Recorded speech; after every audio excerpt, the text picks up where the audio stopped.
I wish. Ako pa ba? Ako pa ba? Insurgency. Pag-aaklas. Pag-aaklas ng sektor sa gobyerno. Go, Inay. Good evening, ladies and gentlemen. Once and for all, in a country that we live and we exercise democracy, everybody has the right to oppose and to do insurgents just only for something that we could, for the change. But if it is not, if it is personal, then we have to validate things first. Kasi dapat sensitibo tayo. It is very timely and relevant because in the past few weeks, I should say last 2024 October, there are a lot of things and chaos happening in our form of government. I am sorry to tell this, we're in like that the Philippines is like inside a circus.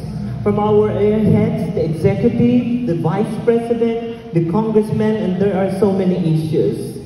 Insurgency is good because it is a matter also of practicing of what democracy is. But we should be able to know what if it is really validated, if there is certain things to support with it. Dahil kung hindi naman ito masusuportahan talaga ng katotohanan, bakit natin ito gagawin? The Philippines has so many chaotic things na mas nalalaman natin nila. But on the other hand, I should say, I am standing here in front of you as a Filipino citizen, not as a beauty queen. That in the line of anything of negativity inside our country, huwag na nating dagdagan pa. Kung kaya naman nating patatagin at we could be the mitigator of bad things, why don't we have to settle it?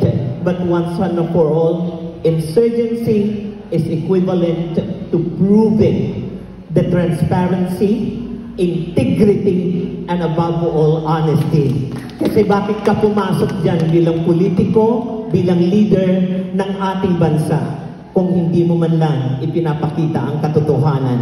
Mabuti ang pag-aaklas kung mayroon tayong pinanggagalingan. Hindi ka lang nakikipaglaban dahil lang may personal kang bagay na ipinaglalaban. Tandaan, walang mabuting may dudulot sa ating bansa, ang puot at hinanakit. Because anything that is hidden, one day, it's like an insurgency, like a volcano that will erupt.